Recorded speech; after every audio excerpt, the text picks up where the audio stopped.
उद्धव बचपन से ही सारथी के रूप में श्री कृष्ण की सेवा में रहे, किंतु उन्होंने श्री कृष्ण से कभी न तो कोई इच्छा जताई और न ही कोई वरदान मांगा।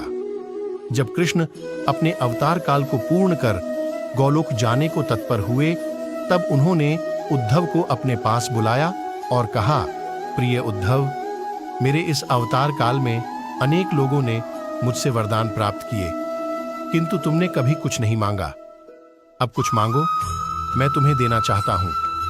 तुम्हारा भला करके मुझे भी संतुष्टि होगी। उद्धव ने इसके बाद भी स्वयं के लिए कुछ नहीं मांगा। वे तो केवल उन शंकाओं का समाधान चाहते थे जो उनके मन में कृष्ण की शिक्षाओं और उनके कृतित्व को देखकर उठ रही थीं। उन्होंने भगवान श्री कृष्ण से पूछा, भगवान, महाभारत के घटनाक्रम में अनेक बातें मैं नहीं समझ पाया। आपके उपदेश अलग रहे, जबकि व्यक्तिगत जीवन कुछ अलग तरह का दिखता रहा। क्या आप मुझे इसका कारण समझाकर मेरी ज्ञान पिपासा को शांत करेंगे? श्री कृष्ण बोले, उद्धव, मैंने कुरुक्षेत्र के युद्ध क्षेत्र में अर्जुन से जो कुछ कहा वह भगवत गीता थी। आज जो कुछ तुम जानना चाहते हो और उसका मैं जो तुम्हें उत्तर दूंगा वह उद्धव गीता के रूप में जानी जाएगी। इसी कारण मैंने तुम्हें यह अवसर दिया है। तुम बेझिझक पूछो। उद्धव ने पूछना शुरू किया, हे कृष्ण, सबसे पहले मुझे यह बताओ कि सच्चा मित्र कौन होता है? कृष्ण ने कहा, सच्चा मित्र वह है जो जरूरत पड़ने पर मित्र की बिना मांगे मदद करे। उद्धव, कृष्ण, आप पांडवों के आत्मीय प्रिय मित्र थे। आजाद बांधव के रूप में उन्होंने सदा आप पर पूरा भरोसा किया। कृष्ण, आप महान ज्ञानी हैं। आप भूत, वर्तमान व भविष्य के ज्ञाता हैं, किंतु आपने सच्चे मित्र की जो परिभाषा दी है, क्या आपको नहीं लगता कि आपने उस परिभाषा के अनुसार कार्य नहीं किया? आपने धर्मराज युधिष्ठिर को द्यूत, जुआ खेलने से रोका क्यों नहीं? चलो ठीक है कि आपने उन्हें नहीं रोका, लेकिन आपने भाग्य को भी धर्मराज के पक्ष में भी नहीं मोड़ा।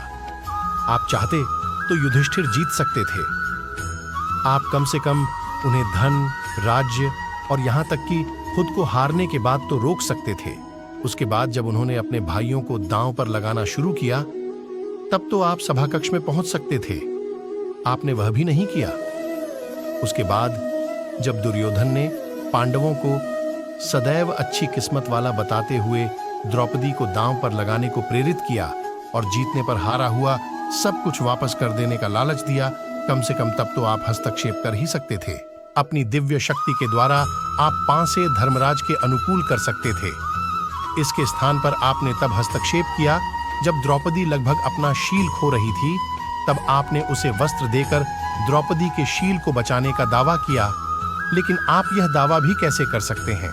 उसे एक आदमी घसीटकर हॉल में लाता है और इतने सारे लोगों के सामने निर्वस्त्र करने के लिए छोड़ देता है। एक महिला का शील क्या बचा? आपने क्या बचाया? अगर आपने संकट के समय में अपनों की मदद नहीं की, तो आपको आपात बांधव कैसे कहा जा सकता है? बताइए, आपने संकट के समय में मदद नहीं की तो क्या फायदा? क्या यही धर्म है? इन प्रश्नों को पूछते पूछते उद्धव का गला रूंध गया और उनकी आंखों से आंसू बहने लगे। ये अकेले उद्धव के प्रश्न नहीं है। महाभारत पढ़ते समय हर एक के मनोमस्तिष्क में ये सवाल उठते हैं। उद्धव ने हम लोगों की ओर से ही श्री कृष्ण से उक्त प्रश्न किए। भगवान श्री कृष्ण मुस्कुराते हुए बोले, प्रिय उद्धव, यह सृष्टि का नियम है कि विवेकवान ही जीतता है। उस समय दुर्योधन के पास विवेक था, धर्मराज के पास नहीं। यही कारण रहा कि धर्मराज पराजित हुए। उद्धव को हैरान परेशान देखकर कृष्ण आगे बोले, दुर्योधन के पास जुआ खेलने के लिए पैसा और धन तो बहुत था, लेकिन उसे पासों का खेल खेलना नहीं आता था। इसलिए उसने अपने मामा शकुनी का द्यूत क्रीड़ा के लिए उपयोग किया। यही विवेक है। धर्मराज भी इसी प्रकार सोच सकते थे और अपने चचेरे भाई से पेशकश कर सकते थे कि उनकी तरफ से मैं खेलूंगा। जरा विचार करो कि अगर शकुनी और मैं खेलते तो कौन जीतता? पांसे के अंक उसके अनुसार आते या मेरे अनुसार? चलो इस बात को जाने दो। उन्होंने मुझे खेल में शामिल नहीं किया, इस बात के लिए उन्हें माफ किया जा सकता है। लेकिन उन्होंने विवेक शून्यता से एक और बड़ी गलती की, और वह यह, उन्होंने मुझसे प्रार्थना की कि मैं तब तक सभा कक्ष में न आऊं जब तक कि मुझे बुलाया न जाए, क्योंकि वे अपने दुर्भाग्य से खेल मुझसे छुपकर खेलना चाहते थे।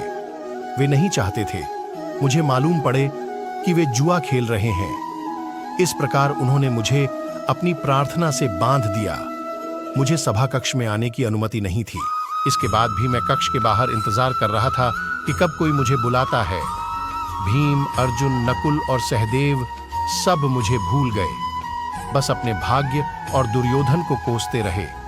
अपने भाई के आदेश पर जब दुशासन द्रौपदी को बाल पकड़कर घसीटता हुआ सभा कक्ष में लाया, द्रौपदी अपनी सामर्थ्य के अनुसार जूझती रही। तब भी उसने मुझे नहीं पुकारा। उसकी बुद्धि तब जागृत हुई जब दुशासन ने उसे निर्वस्त्र करना प्रारंभ किया। जब उसने स्वयं पर निर्भरता छोड़कर हरि हरि अभयम कृष्णा अभयम की गुहार लगाई, तब मुझे उसके शील की रक्षा का अवसर मिला।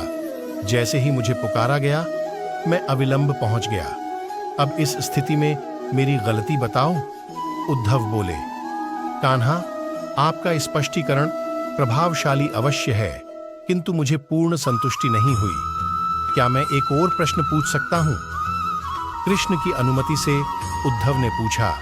इसका अर्थ यह हुआ कि आप तभी आओगे जब आपको बुलाया जाएगा। क्या संकट से घिरे अपने भक्त की मदद करने आप स्वतः नहीं आओगे? कृष्ण मुस्कुराए। उद्धव, इस सृष्टि में हरेक का जीवन उसके स्वयं के कर्म फल के आधार पर संचालित होता है। न तो मैं इसे चलाता हूं और न ही इसमें कोई हस्तक्षेप करता हूं। मैं केवल एक साक्षी हूं। मैं सदैव तुम्हारे नजदीक रहकर जो हो रहा है उसे देखता हूं। यही ईश्वर का धर्म है। वाह वाह, बहुत अच्छा कृष्ण। तो इसका अर्थ यह हुआ कि आप हमारे नजदीक खड़े रहकर हमारे सभी दुष्कर्मों का निरीक्षण करते रहेंगे। हम पाप पर पाप करते रहेंगे और आप हमें साक्षी बनकर देखते रहेंगे। आप क्या चाहते हैं कि हम भूल करते रहें, पाप की गठरी बांधते रहें और उसका फल भुगतते रहें? उलाहना देते हुए उद्धव ने पूछा। तब कृष्ण बोले, उद्धव, तुम शब्दों के गहरे अर्थ को समझो।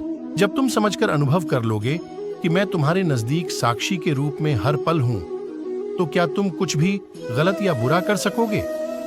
तुम निश्चित रूप से कुछ भी बुरा नहीं कर सकोगे।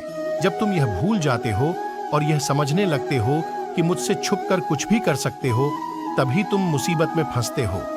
धर्मराज का अज्ञान यह था कि उसने माना कि वह मेरी जानकारी के बिना जुआ खेल सकता है।